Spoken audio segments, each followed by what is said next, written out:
Hey, Chris Bonneville here, coming at you with episode number 4.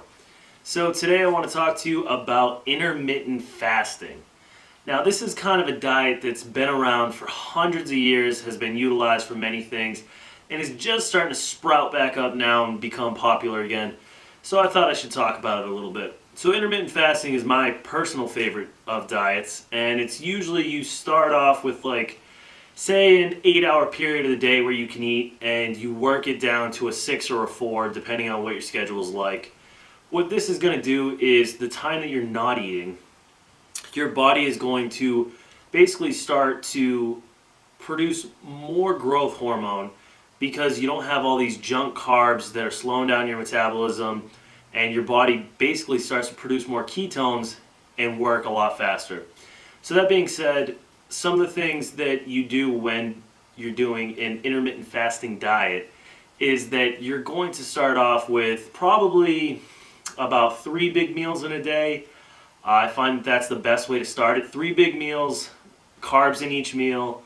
You're basically trying to fit all your macros into those meals in that day. So typical day for me when I start intermittent fasting again, I'll do wait until 12 o'clock, so I wait until noon, which is quite a while from when I wake up. So I'll wake up, I'll go to the gym, I'll go to work, I'll wait until about 12 o'clock rolls around, and I'll have a big meal. And so after that big meal, I'll wait until about 4 o'clock, and I'll have another meal of the same size. So it's usually a lot of veggies, a lot of carbs, so I'm either eating brown rice or white rice or quinoa, Ezekiel bread, one of those for a carb. And then I'm going to have, personally I like ground chicken, so I might have 8 to 9 ounces of ground chicken, and that's also going to have my fat in it as well. So something like that. I really stay away from the sugars.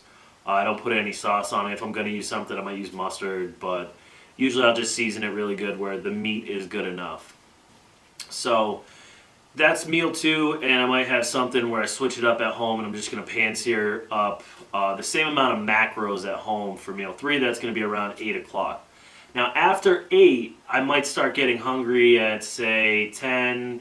I usually go to bed at 11, so I'm going to drink a significant amount of water while I'm hungry. So you're basically trying to kill the hunger with water, because what your body's doing when you start intermittent fasting and you're producing ketones is that you have all these toxins that during lipolysis, when your body actually finally starts to break down some of that stored fat, you need to drink water to get that out.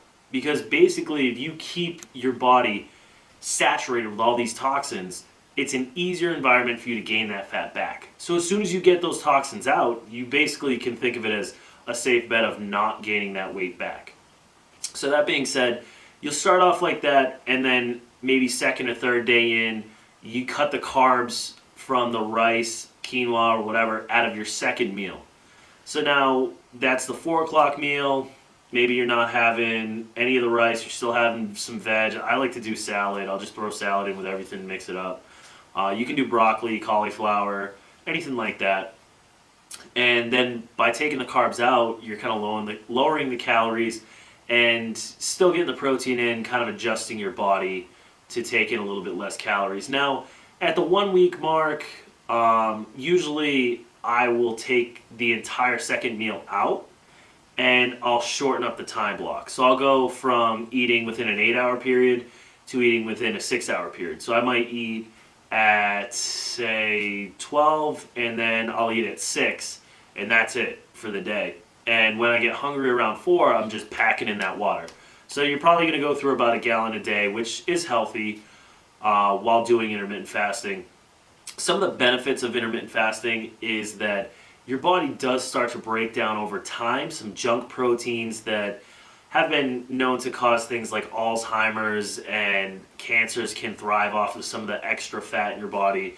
So it's been used to combat certain diseases, and has even been used to cure type 2 diabetes and help people to get off of insulin if done correctly with a physician's advice. So that being said, if you have any more questions on intermittent fasting, feel free to reach out. It's going to help you from a crash diet if your metabolism is junk right now, It's definitely going to help you with that. It's going to help. Most people have a hard time dieting, doing carb cycling, or some of the other more difficult diets to do. Intermittent fasting really has the benefit of giving you this feeling of euphoria, because once you're used to kind of the fasted periods, you almost like the fasting more because you're going to get more energy. You're going to start to feel like almost like you're on a limitless pill.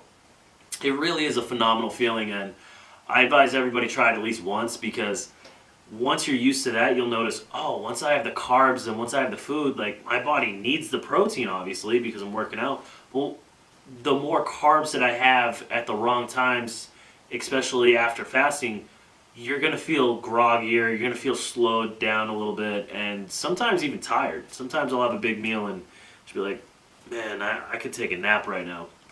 But so that's intermittent fasting for you. Any other questions, feel free to ask.